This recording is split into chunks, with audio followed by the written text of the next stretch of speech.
Detective Pikachu. So first off, this will be a spoiler-free review, or as spoiler-free as I can get it anyway. I should probably say I've not played the 3DS Detective Pikachu game, which this film is based on, but I have played the original Pokemon games, but I don't really know any of the Pokemon past the original 152. I can't say I was especially excited to see this film, but I thought it'd be alright going in from trailer and a few pictures I saw online. So I guess I'll start with main characters. Pikachu was good and his CGI was pretty spot on with making him look both cute and realistic. And he was voiced by Ryan Reynolds, who gave him a lot of personality to his character, and he was the most interesting out of the two main characters, by making the occasional joke and being level-headed. Tim Goodman, who is the human main character, starts off as a typical, I don't really want a Pokemon by my side and I'm fine not having one. And he comes off as annoying and not very likeable at the start.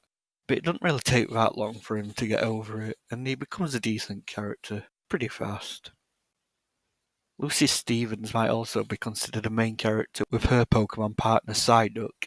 She starts off being quite pushy and again not very likeable, but like with Tim, it doesn't take that long for her to change, and yeah, she's alright to watch.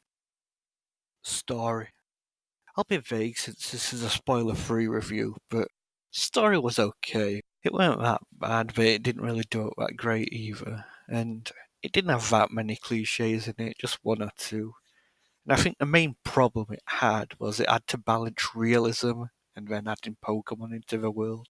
It just made for like a futuristic modern world and were very down to earth, but it also had a lot of interesting scene elements, but I'll go into more depth about that in the setting and world building section. With most stories that stick something more interesting than humans into the plot, Hollywood tends to completely focus on humans, thinking that we can't understand or relate to the plot unless it all revolves around them, and then completely miss the point of having the interesting monsters or demons or Pokemon in the film in the first place, and we just leave them at the sideline.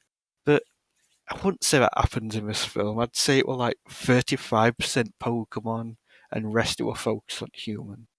There weren't really many Pokemon battles in it, and not really many skills used or anything, but it did do a good job of implementing Pokemon into a world and having them in most of the scenes, and showing how humans and Pokemon get along in the everyday world. Like, it had Squirtles helping firefighters and stuff like that. So yeah, I wouldn't say it completely focused on the humans, and there were a lot of Pokemon in it, but there could have been more. Acting. I think all the actors did an okay job. I'd say Pikachu showed the most emotion and had the best acting, but that might be cheating since they can make his face look so emotive with CGI compared to all the other actors. Catherine Newton did a decent job at playing Lucy Stevens, who were a reporter trying to prove herself, and she obviously became Tim's love interest, which into spoiler. Bill Nye is a good actor in most films, and he was quite enjoyable to watch, but he didn't really play that big a part in it. His character weren't that big, and there weren't much focus on him. He was more of a side character, really. Justin Smith, who plays Tim Goodman, also did an okay job. He had a few emotional scenes, as to be expected in films like this, but he did okay, I guess. Nothing amazing, nothing outstanding, but he did okay.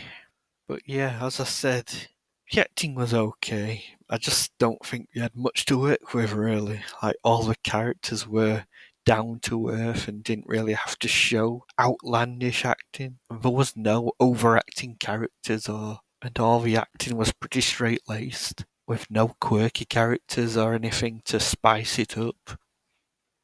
There's obviously other actors, but there's not much point going into them. We all did average pretty much. Setting and world building. The world building is where the film really shines, I think. It's probably where all the effort went into making the film. Like, it shows how humans and Pokemon interact with each other. Because apparently in this world, every character has a Pokemon partner. So it shows how these couples help each other and live their day-to-day lives with each other. And there's a lot of really great scenery with lots of little details and props that most people would miss on their first viewing, and it's just scattered around everywhere. It really makes the world interesting to watch and observe, and it makes you feel like it's a breathing, living world rather than just sets and boring scenery. I think they do a really good job at it, and it's definitely the highlight of the film. I'd really like to see more of this world. It's just that the story and other things let it down, pretty much. The visuals of the Pokemon are also good, though some might find it a bit too uncanny valley or creepy, but I think they did a good job with designs and transforming them into a more realistic appearance. There's also some really nice visual effects of landscapes crumbling and moving around in a few scenes, with lots of lush forests and greenery, and there's a lot of transportation moving around big cities, and just lots of really nice detail to see in the backgrounds. But I guess I'm repeating myself, so I'll move on. Humour. The humour was okay for a child or young person, I think, but I didn't particularly find any of the jokes funny myself.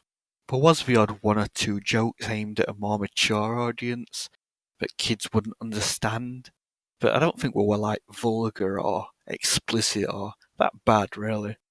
I think it did a decent job at keeping the mood and atmosphere upbeat throughout the film, but it didn't overdo it so that it was cheesy. I think they balanced it well, really. They did a good job of stopping it from getting all gritty like Batman, but also keeping it realistic, which I'm using that word a lot apparently. Overall, Overall, I'd say the film doesn't particularly do anything wrong, and none of the characters are grating or annoying, and all the Pokemon in it are fun to watch. But the story, it doesn't have any really standout elements to it, and it does have a few twists, but there's nothing to make it stand out from the crowd apart from the visual effects and the IRL Pokemon setting. For anyone wondering if you need any Pokemon knowledge or past experiences with Pokemon, I'd say no, you don't need any. It's a very straightforward film that pretty much explains everything you need to know. So it's easy to enjoy without knowing anything about Pokemon. The main positives of a film is the world building and the attention to detail, as I said before, and all the effort that were put into the props and scenery and backgrounds and all the little things to look out for when watching a film. And it's those brief moments that save the film from being like a 50% or lower, just a mediocre film. I think those things make it worth watching. If you have a passing interest in Pokemon at least, I was just interested in the visuals that the trailer showed. So yeah, I'd say if I had to give it a score or a percent, it would be like 72% out of 100%, I'd say. It's not amazing, which I've said many times during this review, but it's not bad either. It's a watchable film with some good visuals and attention to detail. So yeah, that's my review.